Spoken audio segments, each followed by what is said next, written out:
Are you friends with money? By that, I don't mean do you have friends with money, but are you friends with money? Do you feel like money is your friend? And are you a friend to money? Does money cooperate with you in your financial adventures? And do you cooperate with your friend money as it comes to your assistance? If you're not used to the idea of being friends with money, saddle up and get ready for a fun ride into the world of woo, because money isn't what you think it is, and being friends with an inanimate object isn't as strange as you think it is either. Maybe you feel like you have been trying to befriend money, to get it to cooperate with you, and it is the one shunning you, ghosting you, leaving you out in the cold. You are the one sending all the friend requests, in other words, and all you get for your efforts is the cold shoulder and the feeling of being a high school reject. No matter. Cheer up, keep an open mind, and all of your questions about making money your friend and ally for life will be answered in this video.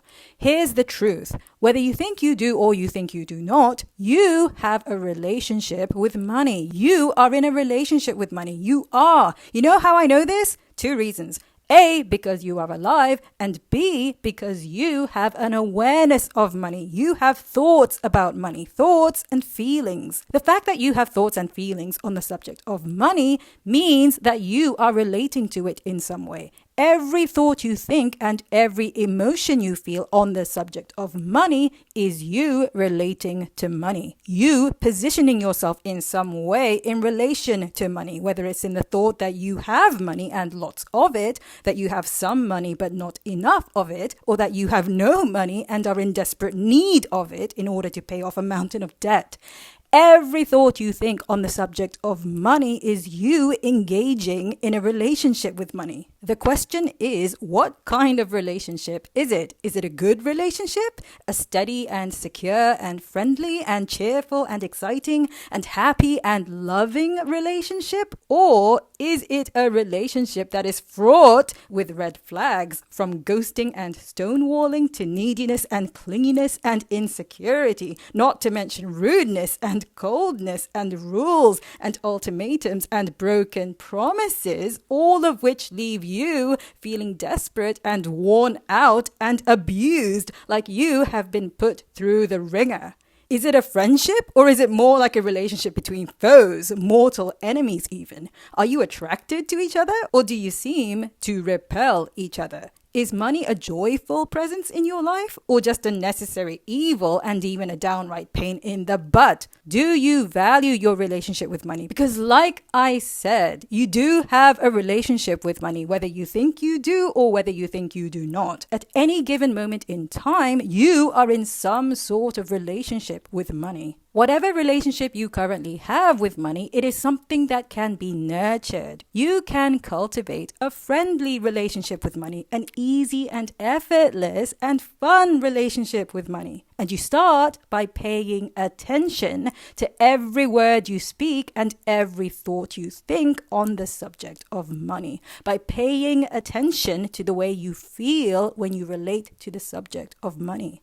Every thought you think or speak, every emotion you feel on the subject of money can either strengthen your relationship with money or weaken and even damage it. And that's why, if your internal dialogue about money has been dominantly negative up until now, silence can be powerful. It can offer you relief in the same way that silence, after a lot of discordant noises, brings instant relief. That silence also allows you to switch channels and pick up a different tune, a different beat, one that feels more harmonious. From this and every moment forward, money is your friend, and you enjoy a friendly, harmonious relationship with your friend money. The words you think and speak about money are conversations with money, because money is your friend, and sharing pleasant conversation with friends is a part of what makes friendship so enjoyable, is it not? Exchanging words, communicating, is part of a healthy, loving relationship. Since you are friends, it is a given that the two of you like each other, right?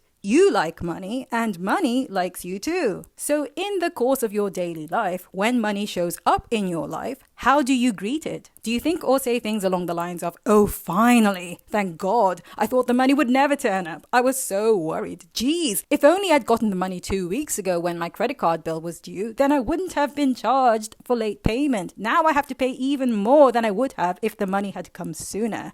Money never shows up for me when I need it, stupid money. And wait, how much is this exactly anyway? Oh gosh, is this all there is? Is this it? I thought there'd be more. This is so little, so much for saving up. I'm so sick of living hand to mouth, paycheck to paycheck. Just my luck. I need more money to come to me, and I need it to come soon. I need it to come yesterday. I need more money. I need more money. Hurry up and come to me so that I can pay my bills. Hurry up, money, come to me. Money, come to me now. Come to me yesterday. Come to me last week. Because that's the equivalent of greeting a human friend with words such as, "Where the hell have you been? I've been waiting for you forever. It sure took you long enough to get here, taking your damn sweet time. You're always late, you idiot. I'm always waiting for you. I'm sick of always being the one waiting. Do you pay any attention at all to the way I feel? Do you even care about our friendship? All I want is to spend time with you because I care about our friendship, and you can't even show up on time. If you just show up on time, I wouldn't be such a nag, so don't look at me like that. What do you expect me to say when you're the one who could have avoided this by simply showing up on time?" How welcome would you feel if someone greeted you that way? It wouldn't be strange for you to prefer not to be in their company, right? As opposed to if your friend welcomed you warmly, even though you were late, and said, "I'm so glad you're here. It's so good to see you. I've been so excited to see you again. I've been so looking forward to this moment. We are going to have so much fun, just like we always do. Let's go." They don't even comment on the fact that you're late because it's such a non-issue in view of the fact that you even get to see each other and be together and share a wonderful time in each other's company. You both understand without having to say the words that the joyful time you share is precious. Perhaps they do notice your lateness, but even if they do, they give you the benefit of the doubt. They understand that your lateness is not something you do to spite them or a sign that you do not care about them or about your friendship. And if they even bother to address it, they do it lovingly instead of in a scolding manner. For instance, they might tease you and jokingly ask, "Did you miss your exit again? Or did you just get lost?" Or something like that. They just make light of it, and beyond any initial comment about your lateness, your being late would have no impact on the good time you enjoyed together, and in hindsight, your memory of that day would be a happy one, a pleasant one, as a consequence of which it would be perfectly natural for you to look forward to seeing your friend again soon.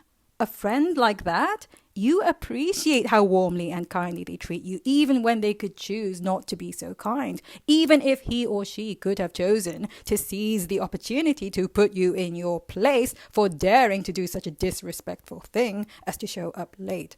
What kind of a friend are you to money? Do you assume that money is out to get you, to make your life miserable by not being there for you when you need it? Because if you're going to assume, you could just as easily assume differently. For example, you could assume that money is here to serve you and that it wants to help you, that money is your friend and that it likes you and wants to approach you and be with you, to be in your life. Also, and this is important, that money wants to be enough for you, whatever that word enough might mean to you specifically. Money wants to be enough. Money wants to be good enough for you. It comes across differently when you personify the money, doesn't it? When you know that someone, as in a person, a being, a sentient entity, instead of just an inanimate object, wants to please you and wants to be good enough. That resonates with something within you, doesn't it? Because you know what it's like to feel unappreciated, to feel like you aren't good enough, to be blamed for being a problem, to be blamed and held responsible for being the cause of someone else's unhappiness. You know how that stings, how it hurts. And you know why it stings? Why it hurts not to feel good enough?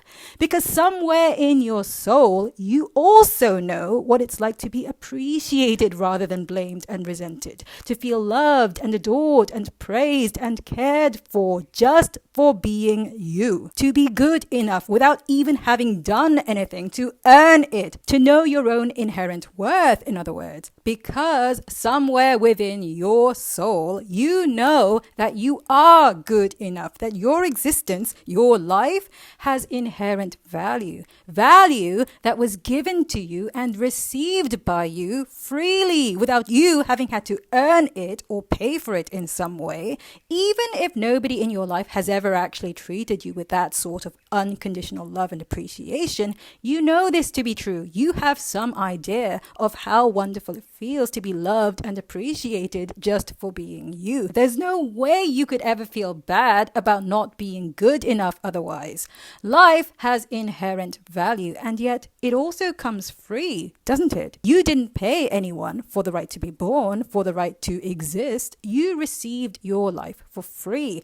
That doesn't mean it isn't precious. When your time is up, your time is up, and no amount of money can extend your life, right? Your life is priceless and it is uniquely yours. No price in monetary terms could adequately express or represent your life, because your life is an experience, a perspective. Your life is more than just your physical body. There is something, that which we call life, that animates your physical body, that lets you breathe and think and feel and eat and move around and so on. And it isn't the brain or the heart or any organ of the body, because without the stuff that animates the body, without that life energy to animate the cells of your body to begin with, those organs are just inanimate, dead matter, right? How much about this thing we call life do we truly understand? Even a perfect DNA clone of you would still not be you. Why not? Because that clone would possess his or her own perspective, his or her own experience, point of view, personality, preferences, memories, and so on. His or her own consciousness. Life, the thing that animates your physical body, is your consciousness, but it is completely intangible, right? It's non-physical. It has no weight, no dimensions, no physical form. Moments before and after death, a body weighs the same weight, right? You already know, without my having to tell you, that you are more than just your physical body. That part of you that is non-physical, your consciousness, your soul, your spirit, your life energy, whatever name you give it, is who you really are. Your body is merely the physical manifestation of the life energy, the essence of you that preceded it and that will also remain long after your body has disintegrated. Your consciousness came first, before your body, before your heart, before your brain, before you were even a fetus. Okay, but what does this have to do with money? It has everything to do with money, because who you really are is made up of the exact same stuff that money is made of. Money is not the physical coins, paper bills, or symbols on a computer screen. Money is intangible. It is an idea of portable value that we human beings have agreed to give and receive in exchange for goods and services. Money is an idea, a thought that someone came up with. Money is the product, in other words, of consciousness, a manifestation of consciousness. What does that mean? It means that money can be whatever you want it to be, literally, even if nobody else agrees to it at first. The first step to redefining your relationship with money is to be clear in your own mind, to have clarity as to what money is to you. Decide what you want money to be. In your clarity, you are in agreement with that vision, your vision of money, your idea of money. You are in agreement with your new relationship with money. You agree to be in friendship with money. That may involve significant changes in the way you think and speak about money. The conversations you have about and with money are the conversations you share with a friend, someone who loves you and wants to help you, someone who is always there for you, someone who comes to you in perfect timing and loves to see you thrive, someone who is on your side, someone who cheers you on, someone who supports and encourages you, someone who loves and appreciates you exactly as you are without demanding you to be different, without blaming you for what and who you inherently are, and someone that this is important by the way, someone that you love and appreciate.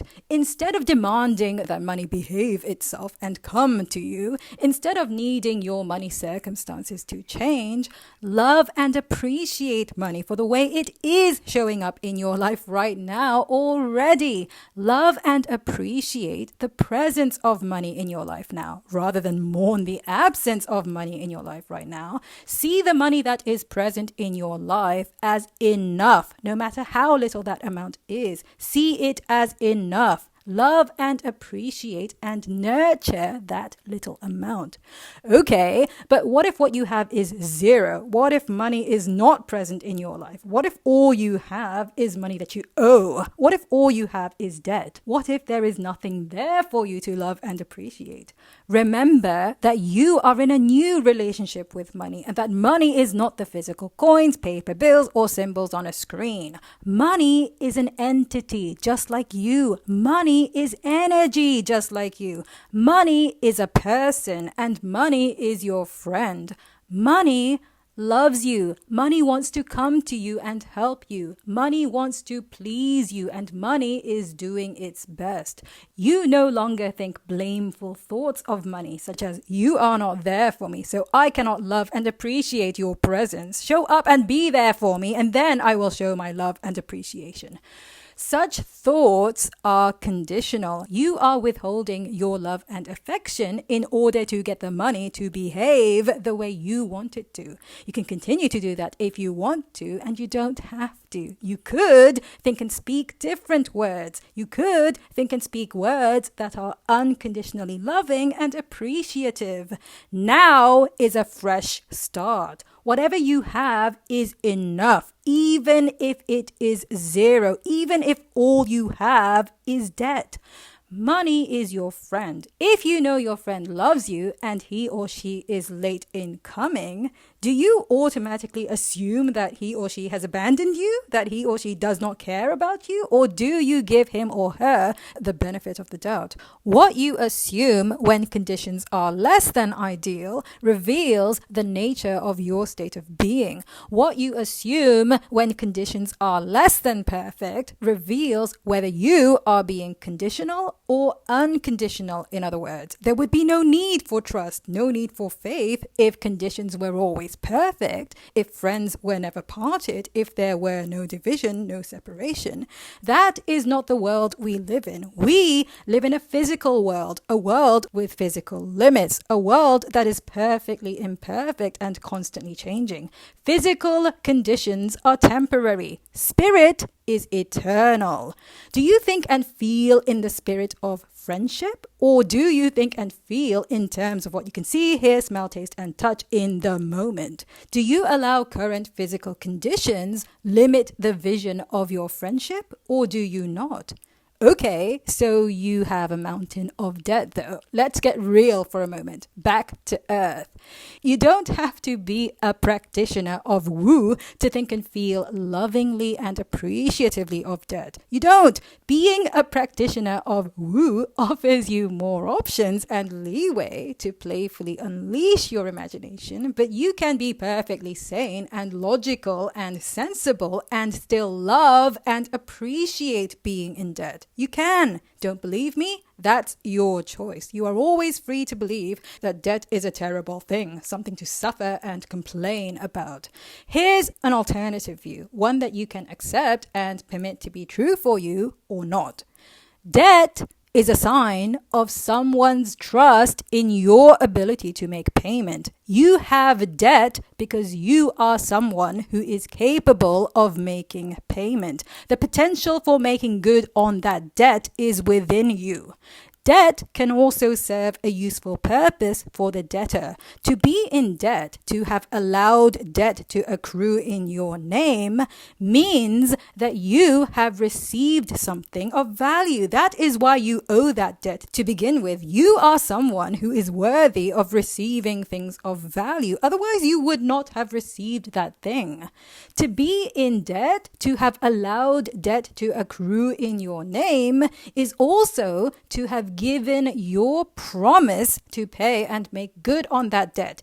Debt, in other words, reflects your intention to give value, to return value, value that you have already received. What's more, once you are dead, you are no longer in debt. You personally, that is. You cannot personally be in debt if you are dead because you are no longer a person. For the avoidance of doubt, my point isn't that you should die in order to free yourself of debt. My point is that being in debt means that you are alive. You cannot be in debt if you are not alive. Some of you may be thinking, so what? So what if I'm alive if I have all of this debt? And that reflects the quality of your thinking and feeling. It's not wrong, but does the way you think and feel instill peace and calm and confidence, or does it inspire doubt and insecurity and worry? Instead of thinking, what's the point of being alive when all I have is debt? You could think, what's the point of worrying about debt when I am alive?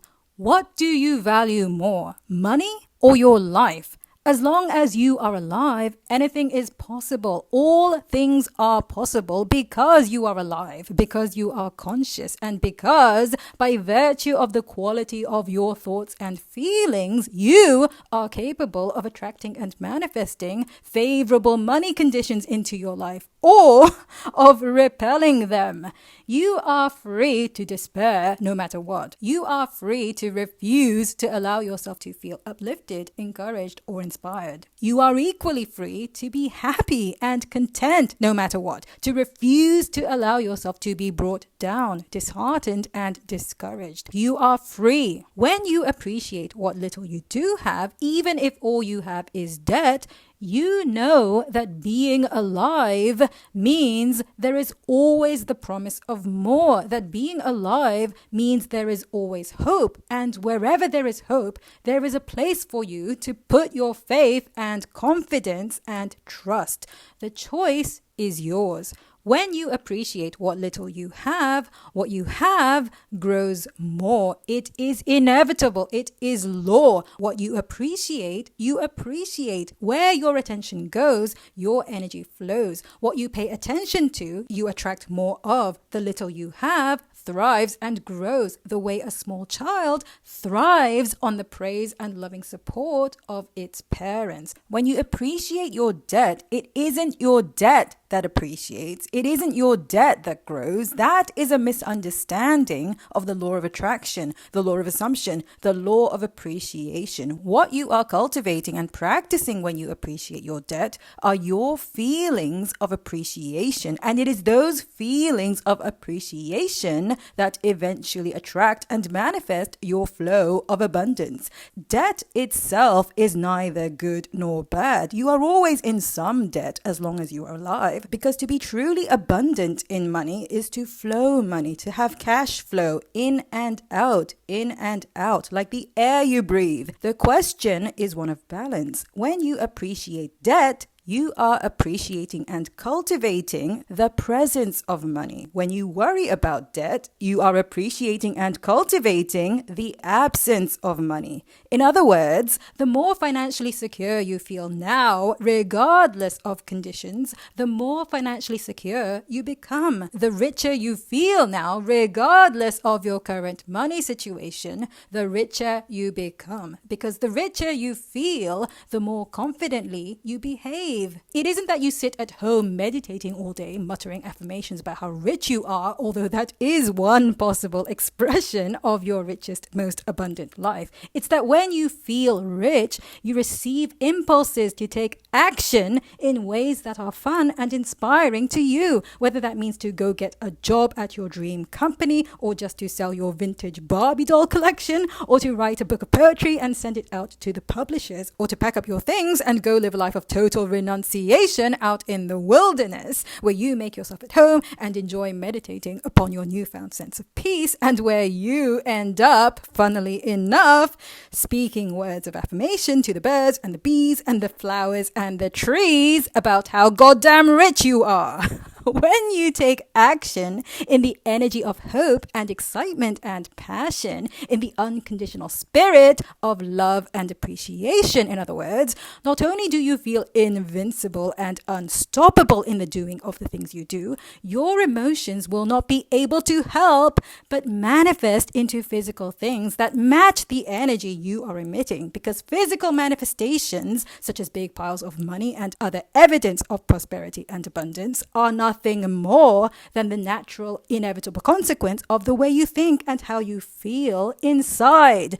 Physical manifestations are the natural, inevitable consequence of your energy. How you feel comes first. The feeling is the secret. Conditions follow the feeling. If your current money circumstances are far from satisfactory, relax. They are merely the natural, inevitable consequence of your prior thoughts and emotions on the subject of money. That's already all done and over with. And right now, you are in a brand new relationship with money. Remember? How you relate to money, how you think and feel about money is different. Your conversations about and with money are loving and appreciative. Money is your friend and ally for life. You trust money. You know that it loves you and that it wants to be a helpful presence in your life. Believe it. Believe it consistently and watch the money flow in. Watch the money flow in and know that you manifested it. You attracted it, because that's how awesome you are. That's how irresistibly attractive you are to money, all because you understand the unconditional nature of your own spirit, all because you understand your true self-worth and who you really are, a free and spirited being, the thinker and feeler of your thoughts and emotions. Thank you for joining me today. I hope you enjoyed it. And if you did, please do me a quick favor and hit like, leave a comment, share the video, and subscribe to the channel for more. Have a magically vibrational day and see you again soon. Bye.